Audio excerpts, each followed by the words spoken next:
साथियों, स्वागत है आपका सेल्फ स्टडी क्लासेस पे सुमित जैन यूट्यूब चैनल में। तो साथियों, स्टार्ट हो चुका है आज का ये सेशन। सभी लोग एक बार वीडियो को लाइक जरूर कर देंगे, ठीक है। वीडियो को लाइक कर दें दोस्तों, और 2020 टेस्ट सीरीज में आपको भाग जरूर लेना है।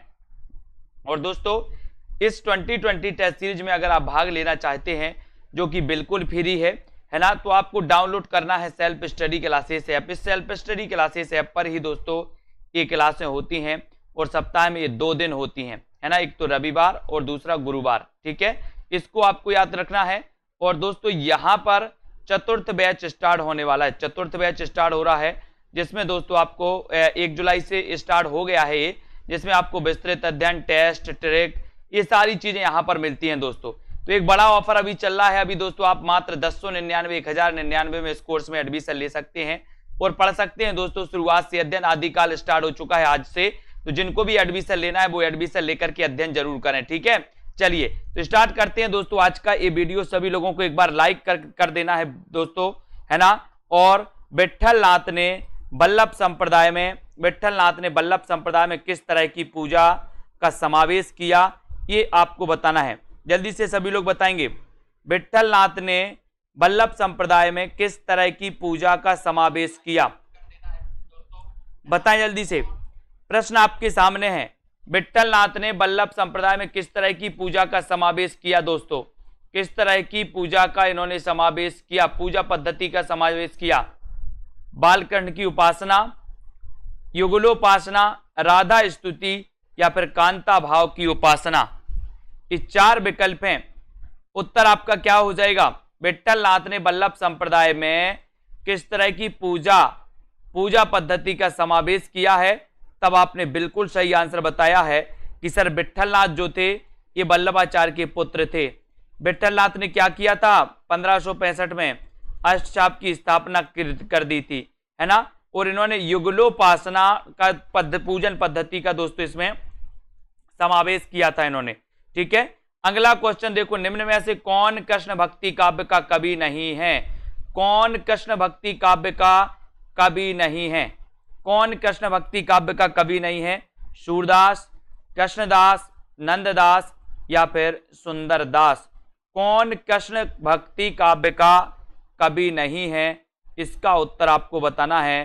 प्रश्न क्रमांक आपका 304 है, और 304 का उत्तर आपको बताना है कि कृष्ण भक्ति काव्य का कवि कौन सा नहीं है, ये बताना है। सभी को पता है सूरदास हैं, कृष्णदास भी हैं, है ना। और कौन से कवि नहीं है, जल्दी से बताएं। और बिल्कुल सही आंसर आया है कि सर सुंदरदास नहीं है। ये सुंदरदास संत काव्य धारा के कवि हैं, है ना। उत्तर आपका चला जाता है दोस्तों डी की तरफ। डी नंबर आपका बिल्कुल सही है। 84 वैष्णव की वार्ता और 252 वैष्णव की वार्ता की रचना का मूल रूप से दोस्तों ये क्या है? मूल रूप से बताना है कि ये क्या है। ये आपको पता है दोस्तों, इसकी रचना की थी गोकुलनाथ ने। लेकिन ये मूल रूप से क्या माने जाते? जीवन वृत्त है, कथा कहानी है, आत्मकथा, या फिर निबंध है? क्या है ये बताएं। 84 वैष्णव की वार्ता और 252 वैष्णव की वार्ता, ये क्या है मूल रूप से? मूल रूप से आपको बताना है कि ये क्या माने जाते हैं। जीवन वृत्त है, कथा कहानी है, आत्मकथा है, या फिर दोस्तों निबंध है? और आपका बिल्कुल सही आंसर है कि सर ये मूल रूप से क्या है? जीवन वृत्त है। क्या है? जीवन वृत्त। यानी कि आपका जो 1 नंबर है वो बिल्कुल सही आंसर है। 1 नंबर राइट आंसर हो जाएगा। अगले क्वेश्चन की ओर जाते हैं। अगला क्वेश्चन यहां पर देख लेते हैं दोस्तों। तत्वदीप निबंध किसकी रचना है? तत्वदीप निबंध किसकी रचना है? वल्लभाचार्य की है, निम्बारकाचार्य की है, और नाभादास या फिर नंददास की। तत्वदीप निबंध के रचनाकार कौन है? ये रचना कौन की है दोस्तों, बताएं। सभी लोग लाइक जरूर कर दें। जिन भी साथियों को पेड ग्रुप में दोस्तों एडमिशन लेना है ना, वो 1099 में अभी ले सकते हैं, ठीक है। जल्दी ये ऑफर आपका समाप्त हो जाएगा। सिर्फ मात्र 2 दिन इस ऑफर के हैं आपके लिए, ठीक है। इस ऑफर के लिए जल्दी समाप्त होने वाला है। तो तत्वदीप निबंध किसकी रचना है? और सभी लोगों ने बताया वल्लभाचार्य। वल्लभाचार्य यानी कि आपका राइट आंसर भी चला जाता है दोस्तों वल्लभाचार्य की ओर। तत्वदीप इनका निबंध है। काम कुंठा की शिकार स्त्री के चरित्र का चित्रण किस उपन्यास में किया गया है? काम कुंठा की शिकार स्त्री के चरित्र का चित्रण किस उपन्यास में किया गया है? जिंदगी नामा में, अनित्य में, शेष यात्रा में या सूरजमुखी अंधेरे के इसमें? काम कुंठा की शिकार स्त्री के चरित्र का चित्रण किस उपन्यास में किया गया है? ये आपको चयन करना है, ये आपको बताना है। तो 4 विकल्प हैं।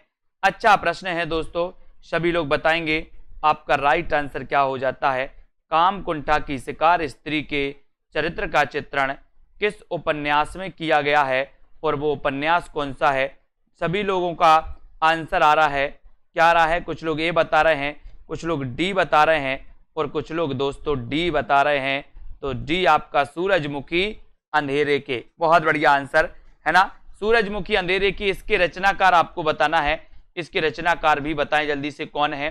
काम कुंठा की शिकार स्त्री के चरित्र का चित्रण सूरजमुखी अंधेरे के ये उपन्यास में किया गया, इसके रचनाकार आपको बताना है कौन है, जल्दी से बताएं। काला जल उपन्यास के लेखक कौन है? काला जल, काला जल दोस्तों बताएं, है ना। ये बदी उज्जमा है, ये बदी उज्जमा, ठीक है। रमेश बख्शी है, ये रमेश बख्शी है, ठीक है, रमेश बख्शी, सानी या फिर कृष्णा सोपती। काला जल उपन्यास के रचनाकार कौन माने जाते हैं? इसका उत्तर भी आपको चयन करना है। एक बार वीडियो को सभी लोग लाइक जरूर कर देंगे, अपने मित्रों तक शेयर जरूर करना है। तो यहां पर आपको बताना है काला जल उपन्यास के लेखक कौन है, और बहुत अच्छा आंसर आ रहा है सभी लोगों का कि सर कृष्णा सोपती जी का उपन्यास है सूरजमुखी अंधेरे के, बिल्कुल सही आंसर है ना। काला जल उपन्यास के रचनाकार कौन है और देखते हैं कौन कौन बता रहा है। काला जल, काला जल बोले सानी सानी सानी काला जल, और एक आपका 3 नंबर जो है वो बिल्कुल सही है। काला जल उपन्यास के जो लेखक हैं दोस्तों वो कौन है? सानी, सानी यानी कि 3 नंबर, सी नंबर आपका बिल्कुल सही है। पाल गोमरा का स्कूटर कहानी के लेखक कौन है? पाल गोमरा का स्कूटर कहानी के लेखक कौन है? प्रियमबद, स्वयं प्रकाश, उदय प्रकाश या फिर इनमें से कोई नहीं। पाल गोमरा का स्कूटर कहानी के लेखक कौन माने जाते हैं? बताएं, पाल गोमरा का स्कूटर कहानी के लेखक कौन माने जाते हैं? जल्दी से आपको वीडियो को लाइक करना है और जल्दी से आपको बताना है इसका उत्तर क्या है, बताएं। और अच्छा आंसर आ रहा है पाल गोमरा का स्कूटर, बोले पाल गोमरा के स्कूटर का क्या हुआ है? उदय हुआ है, उदय। तो उदय प्रकाश आपका राइट आंसर हो जाएगा। पाल गोमरा का स्कूटर का उदय हुआ, तो सी नंबर आपका बिल्कुल सही है। सी जिन्होंने आंसर लगाया है बिल्कुल सही आंसर है, ठीक है, वेरी गुड। अगला क्वेश्चन देखो, बुद्धू का कांटा कहानी के लेखक कौन है? प्रश्न क्रमांक 310, बुद्धू का कांटा कहानी के लेखक कौन माने जाते? बेचन शर्मा उग्र, चंद्रधर शर्मा गुलेरी, प्रेमचंद या फिर इनमें से कोई नहीं। बुद्धू का कांटा कहानी के लेखक कौन है? बताएं कौन है बुद्धू का कांटा कहानी के लेखक? और बहुत अच्छा क्वेश्चन बताना, बुद्धू का कांटा कहानी के लेखक कौन है? और राइट आंसर है बोले सर चंद्रधर शर्मा गुलेरी, है ना। इन्होंने 3 कहानियां लिखी, उसने कहा था, सुखमय जीवन और बुद्धू का कांटा। ये 3 कहानियां लिखकर ये दोस्तों बहुत ही प्रसिद्ध हो गए चंद्रधर शर्मा गुलेरी जी, है ना। अर्ध कथानक नामक कृति की विधा क्या है? अर्ध कथानक नामक कृति की विधा क्या है दोस्तों? जीवनी है, आत्मकथा, रिपोर्टाज या फिर यात्रा साहित्य है? बताएं। इतना सरल क्वेश्चन आपसे पूछा गया है, अर्ध कथानक नामक कृति की विधा क्या है? विधा पूछा गया है, ये आपको बताना है। और बहुत अच्छा क्वेश्चन है, सभी लोगों ने बताया है कि सर अर्ध कथानक नामक जो कृति है इसकी जो विधा है वो विधा है क्या? आत्मकथा। आत्मकथा यानी कि आपका 1 नंबर जो है वो बिल्कुल सही है। ये हिंदी की दोस्तों प्रथम प्राचीनतम आत्मकथा मानी जाती है ना। और ये बनारसी दास जैन इसके दोस्तों रचनाकार माने जाते हैं, आत्मकथाकार माने जाते हैं। मेरी जीवन यात्रा किसकी आत्मकथा है? अच्छा क्वेश्चन है, मेरी जीवन यात्रा आत्मकथा के जो लेखक हैं वो कौन है? हजारी प्रसाद द्विवेदी, महावीर प्रसाद द्विवेदी, राहुल सांकृत्यायन या फिर इनमें से कोई नहीं। मेरी जीवन यात्रा किसकी आत्मकथा है?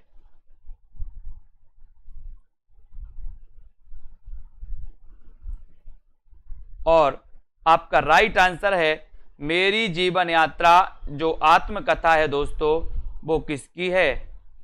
ये जो आत्मकथा है ये है किसकी? राहुल सांकृत्यायन की। यानी कि जो 3 नंबर है आपका बिल्कुल सही आंसर हो जाता है। 3 आपका राइट आंसर है। ठीक है, वेरी गुड। अगला क्वेश्चन है तिरस्कृत किसकी आत्मकथा है? तिरस्कृत किसकी आत्मकथा है? डॉक्टर धर्मवीर भारती की, तुलसीदास की, ओम प्रकाश वाल्मीकि या फिर सूरजपाल चौहान? तिरस्कृत आत्मकथा के रचनाकार कौन माने जाते हैं? सभी लोग एक बार वीडियो को लाइक जरूर करेंगे। तिरस्कृत आत्मकथा बताना ये किसकी आत्मकथा है? तिरस्कृत के रचनाकार कौन माने जाते हैं? जल्दी से कमेंट में लिखो। और अपन ने कई बार देखा है, बोले सूरज भी दोस्तों त्रस्त हो गया है, रोज निकलता है रोज अस्त होता है, त्रस्त हो गया। अपन बोलते त्रस्त हो गए, हम तो काम करते करते त्रस्त हो गए, तो त्रस्त हो गया है सूरज भी, तो सूरजपाल चौहान तिरस्कृत इनकी दोस्तों आत्मकथा मानी जाती है। ठीक है, अगला क्वेश्चन है अपने कुकर्मों का फल चखने में कड़वा परंतु परिणाम दोस्तों में मधुर होता है ना? ये कथन किसका है ना? बताओ। स्कंदगुप्त, प्रख्याति कीर्ति, मात्रगुप्त या फिर भट्टार्क का? तो अपने कुकर्मों का फल चखने में कड़वा परंतु दोस्तों मधुर होता है, ये कथन किसका है? ये कथन है दोस्तों, ये अलग है, ये भट्टार्क का कथन है। 4 नंबर है भट्टार्क। ठीक है, भट्टार्क का है। शिव पूजन सहाय का एकमात्र उपन्यास कौन सा है? शिव पूजन सहाय का एकमात्र उपन्यास आपको बताना है। शिव पूजन सहाय, ये कई बार पूछा गया इनका उपन्यास दोस्तों, तो बताएं शिव पूजन सहाय का एकमात्र जो उपन्यास है वो कौन सा है? और राइट आंसर है दोस्तों आपका कि शिव पूजन सहाय का जो एकमात्र उपन्यास है वो उपन्यास है देहाती दुनिया। कौन सा है? देहाती दुनिया। यानी कि आपका जो 1 नंबर है वो बिल्कुल सही हो जाएगा। देहाती दुनिया आपका राइट आंसर हो जाएगा, है ना? वेरी गुड, सभी लोगों ने आंसर सही बताए हैं। वामन दास इनमें से किस उपन्यास का पात्र है? बहुत बढ़िया, वामन दास आपको बताना है किस उपन्यास का पात्र है। गोदान, परती परिकथा, बलचनमा या फिर मेला आंचल? किसका पात्र है वामन दास? बताएं सभी लोग, सभी को आंसर बताना है। वामन दास किस उपन्यास का पात्र है? बताएं। और दोस्तों जिन भी साथियों ने सेल्फ स्टडी क्लासेस का ऐप डाउनलोड नहीं किया वो सेल्फ स्टडी क्लासेस का ऐप जरूर डाउनलोड कर लें। सेल्फ स्टडी क्लासेस का ऐप जरूर आपको डाउनलोड कर लेना है। और वामन दास किस उपन्यास का पात्र है ये आपसे पूछा गया है, तब आपका राइट आंसर चला जाएगा मेला आंचल। मेला आंचल यानी कि 4 नंबर आपका राइट आंसर होगा, है ना? वामन दास किस उपन्यास का पात्र है? उत्तर है मेला आंचल, यानी 4 नंबर। 4 नंबर आपका सही है। ठीक है, अगला क्वेश्चन है दोस्तों महावीर प्रसाद द्विवेदी और हिंदी नवजागरण के लेखक कौन है? महावीर प्रसाद द्विवेदी और हिंदी नवजागरण, महावीर प्रसाद द्विवेदी और हिंदी नवजागरण के लेखक कौन है? रामविलास शर्मा, नामवर से हैं, डॉक्टर नगेंद्र या फिर नंदुलारे वाजपेयी? महावीर प्रसाद द्विवेदी और हिंदी नवजागरण के लेखक कौन माने जाते हैं, है ना? तो ये मेला आंचल तो आपका हो ही गया। महावीर प्रसाद द्विवेदी हिंदी नवजागरण के लेखक कौन हैं? बताएं, हिंदी नवजागरण के लेखक कौन हैं ये आपको चयन करना है। सभी लोग वीडियो को लाइक जरूर करें, सेल्फ स्टडी क्लासेस ऐप को डाउनलोड कर लें दोस्तों। और महावीर प्रसाद द्विवेदी और हिंदी नवजागरण के जो लेखक हैं दोस्तों, वो लेखक आपने बिल्कुल सही बताया कि सर इसके लेखक हैं रामविलास शर्मा। ये नंबर आपका बिल्कुल सही है। आचार्य देव ने किस भाव को 34वां संचारी भाव कहा है? आसान क्वेश्चन है, सरल क्वेश्चन है दोस्तों। आचार्य देव ने किस भाव को 34वां संचारी भाव कहा है? किस भाव को कहा है बताइए, किस भाव को 34वां संचारी भाव कहा है? इसका उत्तर आपको बताना है। छल, स्मृति, पुलक या फिर रोमांच? बताएं जल्दी से। आचार्य देव ने किस भाव को 34वां छल नामक संचारी भाव माना है। तो यहाँ पर आपका उत्तर सही है, छल नामक, यानी कि एक आपका बिल्कुल राइट आंसर है ना। अब आपको बताना है कुबले आनंद के रचयिता कौन है। कुबले आनंद के रचयिता कौन है, तो जल्दी से बताएं। कुबले आनंद के रचयिता कौन है दोस्तों? भामह, दंडी, पंडित राज जगन्नाथ या फिर अप्पय दीक्षित। कुबले आनंद के रचनाकार कौन माने जाते हैं? लिखें जल्दी से, वीडियो को लाइक जरूर कर दें, एक बार अपने मित्रों तक शेयर कर दें दोस्तों।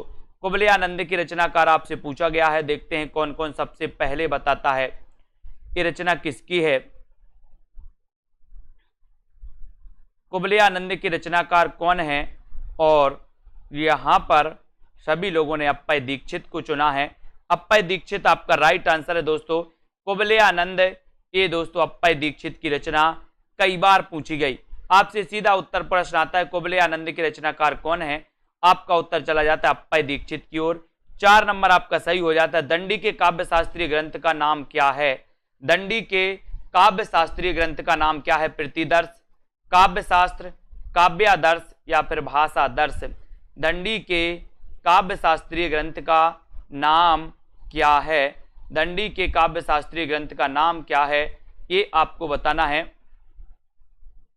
सभी लोग बताएंगे काव्य प्रतिदर्श है या फिर काव्यादर्श है, बताइए। दंडी के काव्य शास्त्रीय ग्रंथ का नाम आपको बताना है।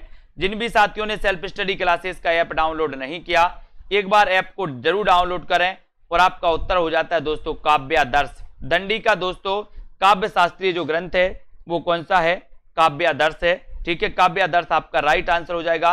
प्रेमचंद के तीसरे दौर की कहानियां किस श्रेणी में आती हैं? बहुत अच्छा क्वेश्चन है। तीसरे दौर की जो कहानियां हैं दोस्तों, ये किस श्रेणी में आती है? यथार्थवादी, यथार्थोन्मुख आदर्शवादी, आदर्शोन्मुख यथार्थवादी या फिर आदर्शवादी। तो प्रेमचंद की तीसरी दौर की जो कहानियां हैं वो किस श्रेणी में आती हैं, आपको कमेंट में लिखना है।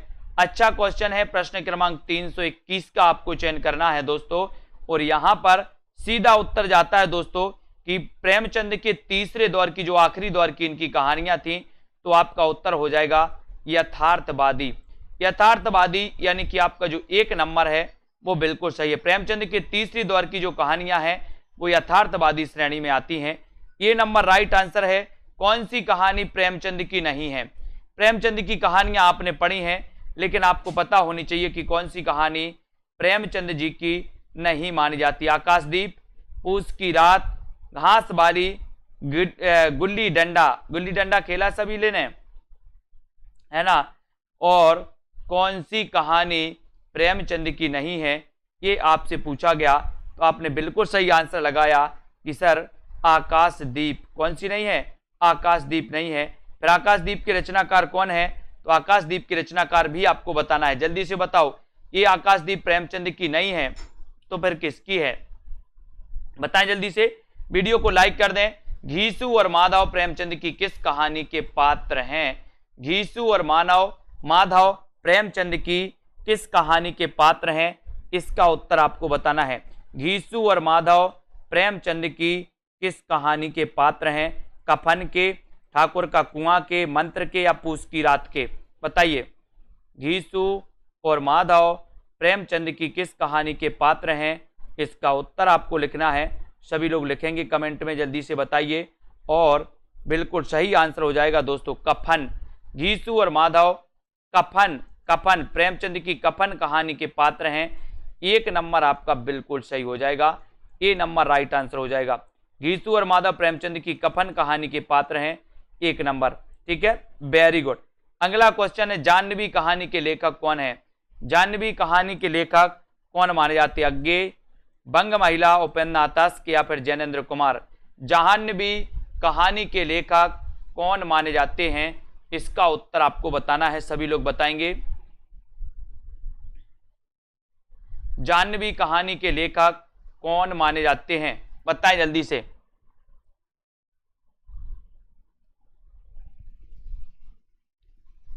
और जाह्नवी कहानी के जो लेखक हैं वो लेखक माने जाते हैं दोस्तों कौन माने जाते हैं? जाह्नवी, जैनेन्द्र कुमार। है ना, very good answer. Jainendra Kumar आपका 4 नंबर, ये बिल्कुल सही है। जाह्नवी कहानी के लेखक हैं जैनेन्द्र कुमार दोस्तों।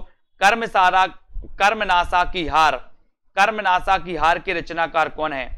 कर्मनासा की हार, अगला ही क्वेश्चन आपका आया है सामने, 326वां प्रश्न है ना।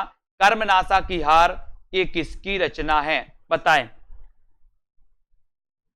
और अगर आप 2020 टेस्ट सीरीज देना चाहते हैं दोस्तों, बिल्कुल फ्री वाली, तो 2020 टेस्ट सीरीज दे सकते हैं, जुड़ सकते हैं दोस्तों इस कोर्स से, है ना। ये बहुत ही बढ़िया कोर्स है आप लोगों के लिए, 2020 टेस्ट सीरीज। और यहाँ पर कर्मनासा की हार आपसे पूछा गया कि कर्मनासा की हार ये किसकी कहानी है? धर्मवीर भारती की, शिव प्रसाद सिंह की, मार्कंडे या फिर अमृता प्रीतम की? तो कर्मनासा की हार के रचनाकार सभी लोगों ने उत्तर बताया है शिव प्रसाद सिंह, है ना। और बिल्कुल सही आंसर है शिव प्रसाद सिंह, बी नंबर आपका राइट आंसर है, वेरी गुड आंसर। अगला है तुलसीदास की विनय पत्रिका की भाषा क्या है? तुलसीदास की रचना विनय पत्रिका की भाषा क्या है दोस्तों? अच्छा क्वेश्चन है। सभी लोग वीडियो को एक बार लाइक कर दें, अपने मित्रों तक शेयर करते जाएं। और दोस्तों इसी प्रकार से अध्ययन करना है सभी लोगों को। विनय पत्रिका के बारे में आपको पता है, एक क्वेश्चन आता है दोस्तों, कली काल की मुक्ति हेतु, है ना, जो रचना की थी उस रचना का नाम क्या है? तुलसीदास ने। तो कलिकाल की मुक्ति हेतु इस विनय पत्रिका की रचना की गई थी, और ये किस भाषा में की गई थी? ये क्वेश्चन कई बार आया आपके लिए।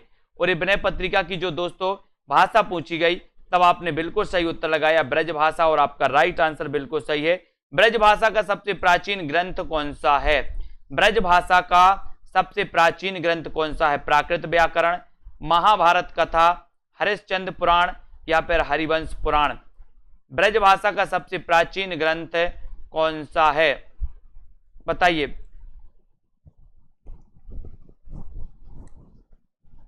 ब्रज भाषा का सबसे प्राचीन ग्रंथ कौन सा है? सभी लोगों को बताना है। प्राकृत व्याकरण, महाभारत कथा, हरिश्चंद्र पुराण या फिर हरिवंश पुराण? ब्रज भाषा का सबसे प्राचीन ग्रंथ कौन सा है?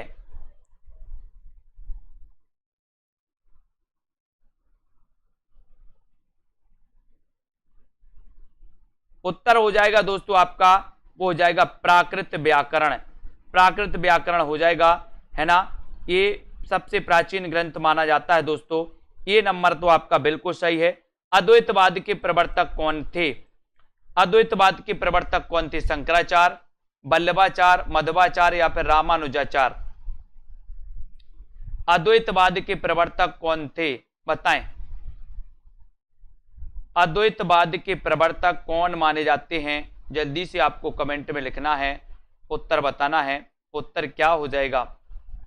अद्वैतवाद के प्रवर्तक कौन माने जाते हैं? और सभी लोगों को लगभग पता है, जिनने सेल्फ स्टडी क्लासेस ऐप को डाउनलोड नहीं किया, वो सेल्फ स्टडी क्लासेस ऐप को जरूर डाउनलोड कर लें। अद्वैतवाद के प्रवर्तक पूछा गया शंकराचार्य। शुद्धाद्वैतवाद के दोस्तों मध्वाचार्य माने जाते हैं, है ना। ये शुद्धाद्वैतवाद के वल्लभाचार्य माने जाते हैं, ठीक है। द्वैतवाद के मध्वाचार्य, रामानुजाचार्य दोस्तों श्री संप्रदाय के प्रवर्तक हैं, आपको पता है ना। अगला क्वेश्चन है, बरबे नायिका भेद का रचनाकार कौन है? अच्छा क्वेश्चन है, बरबे नायिका भेद के रचनाकार कौन माने जाते हैं? सभी लोग वीडियो को एक बार लाइक कर देंगे दोस्तों, अपने मित्रों तक जल्दी जल्दी से शेयर भी करते रहें। और बरबे नायिका भेद के रचनाकार आपको बताना है, रहीम है, रसलीन है, बिहारी है या फिर मतीराम है? बरबे नायिका भेद के रचनाकार कौन माने जाते हैं? और दोस्तों परीक्षा के अंतिम समय, टीजीटी पीजीटी वालों की परीक्षा के अंतिम समय में आप बहुत अच्छा अध्ययन करें, रिवीजन करें, है ना। और दोस्तों उसके लिए आपके लिए एक बड़ा ऑफर भी रखा गया है कि आप इस कोर्स में आसानी से एडमिशन ले सकते हो। तो बरबे नायिका भेद के रचनाकार कौन है? रहीम, यानी ये नंबर आपका सही है।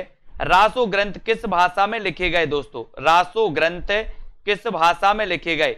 खड़ी बोली, ब्रज भाषा, अवधी या फिर डिंगल पिंगल में? रासो ग्रंथ किस भाषा में लिखे गए? जल्दी से आपको चयन करना है, एक बार लाइक करना है, बताइए रासो ग्रंथ किस भाषा में लिखे गए? और बिल्कुल सीधा सीधा उत्तर आपका जाता है कि सर ये जो लिखे गए रासो ग्रंथ वो डिंगल पिंगल में लिखे गए। किस में लिखे गए? डिंगल पिंगल में ये दोस्तों इस शैली का नाम है डिंगल पिंगल शैली, है ना। तो ये इसे भाषा भी माना जाता है डिंगल पिंगल। तो ये डी नंबर आपका सही हो जाएगा। गुरु गोरखनाथ को हिंदी के किस विशेष रूप का कवि माना जाता है? गुरु गोरखनाथ को हिंदी के किस विशेष रूप का कवि माना जाता है? निर्गुण भक्त कवि माना जाता है इन्हें, पुरानी हिंदी का कवि माना जाता है, प्राकृत काल का कवि माना जाता है, या फिर बौद्ध तांत्रिक सिद्ध कवि माना जाता है? गुरु गोरखनाथ को हिंदी के किस विशेष रूप का कवि माना जाता है? इसका उत्तर आपको चयन करना है और बिल्कुल सही आंसर आपका चला जाएगा दोस्तों। क्या चला जाएगा?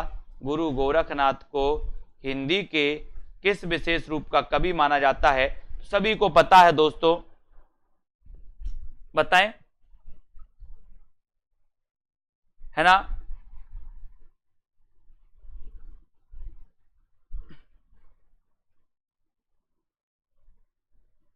गोरखनाथ सिद्ध कवि थे क्या? कट, पुरानी हिंदी के कवि। ये गोरखनाथ को पुरानी हिंदी के कवि भी माने जाते हैं दोस्तों। ये सिद्ध कवि थोड़ी थे, ये तो नाथ कवि थे, नाथ, ये तो नाथ कवि थे। बौद्ध तांत्रिक सिद्ध कवि लिख दिया तो सबने एक तरफ से सिद्ध कवि लगा दिया। ये पुरानी हिंदी के कवि थे, पुरानी हिंदी के गोरखनाथ। डी नंबर आपका सही हो जाएगा, ए सॉरी 2 नंबर, बी नंबर आपका सही हो जाएगा, बी नंबर, ठीक है, बी आपका राइट आंसर है। उक्ति व्यक्ति प्रकरण, उक्ति व्यक्ति प्रकरण ये ग्रंथ है दोस्तों, बताइए ये ग्रंथ है महाकाव्य है, गद्य काव्य है, या फिर दोस्तों छंद, या फिर व्याकरण?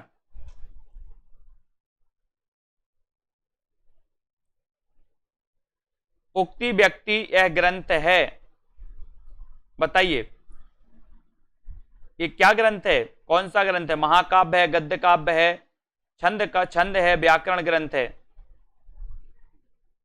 तो राइट आंसर है कि सर ये जो है ये व्याकरण ग्रंथ है। कैसा ग्रंथ है? उक्ति व्यक्ति प्रकरण। अब इसके रचनाकार भी आपको बताना है। उक्ति व्यक्ति प्रकरण के रचनाकार कौन है? फटाक से कमेंट में सभी लोग लिखेंगे। और प्राकृत पेंगलम के रचयिता कौन है? प्राकृत पेंगलम के रचनाकार कौन है? बताइए, हेमचंद्र हैं, स्वयंभू, बंशीधर, या फिर विद्यापति हैं? प्राकृत पेंगलम के रचनाकार कौन माने जाते हैं?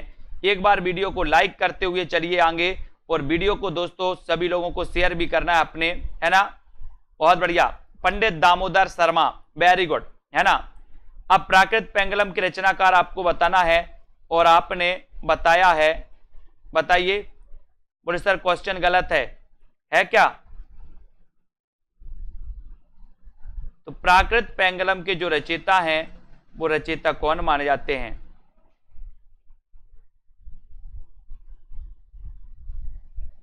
देखते हैं कौन बता रहा है सही।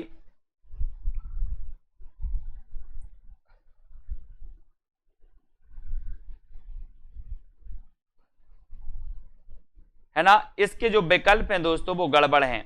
इसका उत्तर सही है लक्ष्मीधर। क्या है? लक्ष्मीधर, है ना। प्राकृत पेंगलम की टीका लिखी थी बंशीधर ने, प्राकृत पेंगलम की टीका लिखी थी बंशीधर ने, और प्राकृत पेंगलम जो ग्रंथ के रचनाकार हैं वो लक्ष्मीधर हैं, है ना। कौन है? लक्ष्मीधर, ठीक है। तो इसको याद रख लेना, प्राकृत पेंगलम की टीका लिखी थी बंशीधर ने, और प्राकृत पेंगलम के जो ग्रंथकार हैं वो लक्ष्मीधर हैं, ठीक है। वेरी गुड, बहुत बढ़िया। अगला क्वेश्चन देखो, सिद्धों का प्रथम कवि कौन है दोस्तों? सिद्धों का प्रथम कवि कौन है? सरहपा, कंडपा, है ना। सिद्धों का प्रथम कवि आपको बताना है, और अच्छा क्वेश्चन है। बोले सिद्धों का प्रथम जो कवि हैं, सिद्धों के प्रथम कवि हैं, है ना, तो आपका याद होगा सरहपा है ना, ये माने जाते दोस्तों। यानी कि 1 नंबर आपका बिल्कुल सही हो जाएगा। अगला क्वेश्चन, अंतःकरण की वृत्तियों के चित्र का नाम कविता है, ये कथन किसका है? अंतःकरण की वृत्तियों के चित्र का नाम कविता है, ये कथन किसका है? अंतःकरण की वृत्तियों के चित्र का नाम कविता है, ये कथन किसका है? अंतःकरण की वृत्तियों के चित्र का नाम कविता है, ये कथन किसका है? ये कथन आपको बताना है। महावीर प्रसाद द्विवेदी का है क्या? या फिर रामचंद्र शुक्ल का है? बताइए। और सभी लोग आंसर बता रहे हैं कि सर ये जो कथन है अंतःकरण की वृत्तियों का नाम, ये कथन है महावीर प्रसाद द्विवेदी का। बिल्कुल सही आंसर है, द्विवेदी जी के योग नाम पर दोस्तों पढ़ा था। एक क्वेश्चन अभी पूछा गया था सरस्वती पत्रिका के बारे में कि सरस्वती पत्रिका के संस्थापक कौन थे, तो चिंतामणि घोष। सरस्वती पत्रिका के महावीर प्रसाद द्विवेदी कब बने संपादक? तो मैंने कई बार आपको बताया महावीर प्रसाद द्विवेदी 1903 में इसके संपादक बने थे, 1903 में। ठीक है, वेरी गुड। राजपूतियान की कथा कौन सी है दोस्तों? राजपूतियान की कथा कौन सी है? सिद्धराज, रंग में भंग, पंचवटी या फिर साकेत? राजपूतियान की कथा कौन सी है? राजपूतियान की कथा कौन सी है, ये आपको बताना है। और आपका सही उत्तर क्या हो जाएगा? राजपूतियान की कथा कौन सी है? राइट आंसर आपको बताना है। और सभी को पता है कि ये जो है वो रंग में भंग। राजपूतियान की कथा कौन सी है? रंग में भंग। 2 नंबर आपका बिल्कुल सही हो जाएगा, बी नंबर आपका राइट आंसर हो जाएगा। ठीक है, B right answer, very good. अगला क्वेश्चन देखो, बलदेव खटीक किसकी कविता है? बलदेव खटीक किसकी कविता है? बताइए। धूमिल की है, लीलाधर जगूड़ी की, बलदेव बंसी की, या फिर इनमें से कोई नहीं? बलदेव खटीक किसकी कविता है? बलदेव खटीक ये किसकी कविता मानी जाती है? ये आपको चयन करना है। उत्तर आपका क्या हो जाएगा?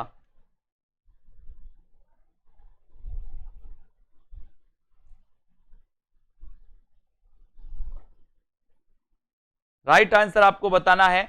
उत्तर है बलदेव खटीक के रचनाकार हैं लीलाधर जगूड़ी। लीलाधर जगूड़ी यानी कि 2 नंबर आपका बिल्कुल सही है।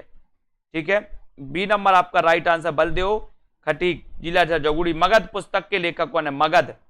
मगध के लेखक कौन है? श्रीकांत वर्मा, श्रीराम वर्मा, रामचंद्र वर्मा, या फिर केदारनाथ सिंह?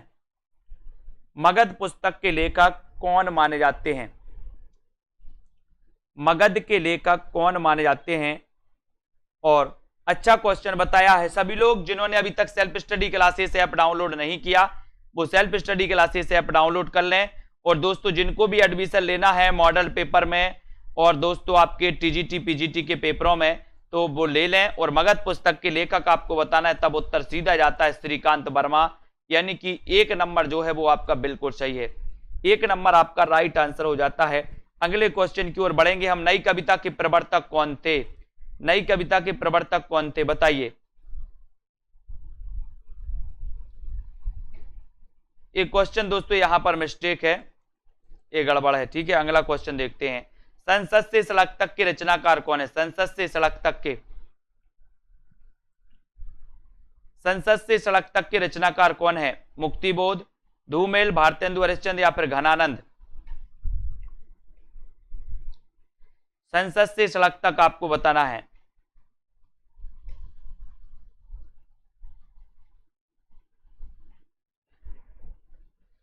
और सभी लोगों ने आंसर बताया है कि सर संसद से सड़क तक के जो रचनाकार हैं वो रचनाकार हैं कौन? धूमिल, यानी कि 2 नंबर आपका बिल्कुल सही है। बी नंबर आपका राइट आंसर हो जाएगा, है ना। यहां पर देखो, साय में धूप काव्य कृति के रचयिता कौन है? साय में धूप ये काव्य कृति के रचनाकार कौन माने जाते हैं? रघुवीर सहाय, दुष्यंत कुमार, नरेश मेहता, या फिर धर्मवीर भारती? साय में धूप के रचनाकार कौन है? और जिन भी साथियों ने अभी तक वीडियो को लाइक नहीं किया वो लाइक कर दें, शेयर कर दें अपने मित्रों तक। और संसद से सड़क तक के रचनाकार हैं दोस्तों कौन है? ये साय में धूप के रचनाकार कौन है? तो साय में धूप, बताइए रघुवीर सहाय है या दुष्यंत कुमार? दोनों में कंफ्यूजन, इनको तो काट दो, है ना। सीढ़ियों पर धूप में रघुवीर सहाय और साय में धूप ये दुष्यंत कुमार की रचना, इसको भी काट दो, है ना। तो आपका उत्तर क्या हो जाएगा? बी नंबर, साय में धूप के रचनाकार दुष्यंत कुमार हैं। कौन है? Dushyant Kumar, very good. अगला क्वेश्चन, नई कविता परंपरा का तिरस्कार है और नई कहानी दोस्तों परंपरा का विस्तार। अब आपको बताना ये कथन किसका है? नई कविता परंपरा का तिरस्कार है और नई कहानी दोस्तों परंपरा का विस्तार है, ये बताना है ना। नई कविता के जगदीश गुप्त माने जाते, बिल्कुल सही है, नई कविता के जगदीश गुप्त माने जाते, वेरी गुड प्रवर्तक। और नई कविता परंपरा का तिरस्कार है और नई कहानी परंपरा का विस्तार, ये कथन किसका है? शैलेश मटियानी, दुष्यंत कुमार, राजेंद्र यादव या नामवर से हैं? नई कविता परंपरा का तिरस्कार है और नई कहानी परंपरा का विस्तार है, ये जो है दोस्तों ये राजेंद्र यादव, ये राजेंद्र यादव की है, यानी कि आपका जो 3 नंबर है, 3 नंबर ये आपका बिल्कुल सही है, सी नंबर आपका बिल्कुल सही है। नई कविता परंपरा का तिरस्कार और नई कहानी दोस्तों इसका विस्तार है, ये राजेंद्र यादव, सी नंबर आपका बिल्कुल सही है। ठीक है, अगला क्वेश्चन है, अपने अपने पिंजरे किस दलित लेखक की आत्मकथा है?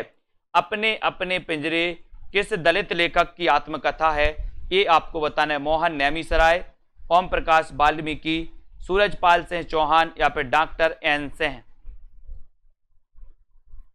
अपने अपने पिंजरे किस दलित लेखक की आत्मकथा है? अपने अपने पिंजरे किस दलित लेखक की आत्मकथा है? उत्तर आपका क्या हो जाएगा? राइट हो जाएगा मोहन नैमिषारय, अपने अपने पिंजरे मोहनदास नैमिषारय, है ना। यानी कि आपका जो 1 नंबर है वो बिल्कुल सही है। अभी जिन भी वीडियो साथियों ने लाइक नहीं किया है दोस्तों वो लाइक जरूर कर दें। दलित विमर्श पर आधारित कृति जूठन, जूठन किस लेखक की है दोस्तों? जूठन के रचनाकार कौन है? मोहन नैमिषारय, मोहनदास नैमिषारय, ओम प्रकाश वाल्मीकि, सूरजपाल सिंह चौहान या फिर डॉक्टर एन सिंह? दलित विमर्श पर आधारित कृति जूठन के रचनाकार कौन हैं? बताएं। सेल्फ स्टडी क्लासेस ऐप जरूर डाउनलोड कर लें दोस्तों, यहां पर आपको बहुत सारे फ्री वीडियो भी हैं, बहुत सारे फ्री टेस्ट भी हैं, है ना। जिनको एडमिशन लेना है वो एडमिशन भी ले सकते हैं, ठीक है, वो एडमिशन भी ले सकते हैं। और जूठन आपसे पूछा गया है तो आपका उत्तर हो जाएगा ओम प्रकाश वाल्मीकि, यानी बी नंबर आपका यहां पर बिल्कुल सही आंसर है। ठीक है, बी नंबर यहां पर राइट आंसर हो जाएगा। जिन भी साथियों ने वीडियो को लाइक नहीं किया दोस्तों वो लाइक जरूर कर देंगे। और ये चतुर्थ बैच चल रहा है, अभी चतुर्थ बैच स्टार्ट हो चुका है दोस्तों। चतुर्थ बैच में आप एडमिशन ले सकते हैं। अभी इसमें आदिकाल मतलब चल रहा है और गद्य साहित्य भी स्टार्ट हो गया है। 2 लाइव क्लासों के माध्यम से, एक साइड गद्य साहित्य तो दूसरी साइड दोस्तों आपका पद्य साहित्य, है ना। और दोपहर 2:30 बजे निचोड़ क्लास। तो ये साथी ये बैच में एडमिशन ले सकते हैं। अभी बहुत ही बढ़िया दोस्तों ये सेशन है, बहुत ही बढ़िया है आपके लिए दोस्तों। ठीक है, इसी प्रकार से पढ़ना है, वीडियो को लाइक करना है, सेल्फ स्टडी क्लासेस ऐप को डाउनलोड कर लेना है। ठीक है, और जिन भी साथियों को 2020 फ्री 2020 टेस्ट सीरीज में भाग लेना है, ये टेस्ट सीरीज अब सप्ताह में 2 दिन होती है दोस्तों, 2 दिन होती है, रविवार और गुरुवार को सेल्फ स्टडी क्लासेस ऐप में होती है ना। तो आज ही आपको self study classes app download करना है, वीडियो को लाइक शेयर कर देना अपने मित्रों तक। रोज 9 बजे ये क्लास होती है, इन क्लासों को आप लोग देखिए, अपनी परीक्षा का अध्ययन बहुत अच्छा कीजिए, है ना। और दोस्तों हम भी आपकी सफलता में सहयोगी बने, निरंतर प्रयास करेंगे हम भी, और आप लोग इसी तरह से अध्ययन करते रहें, लाइक करते रहें, शेयर करते रहें। ठीक है, आज के इस वीडियो के लिए दोस्तों सभी लोगों को धन्यवाद। ठीक है, जय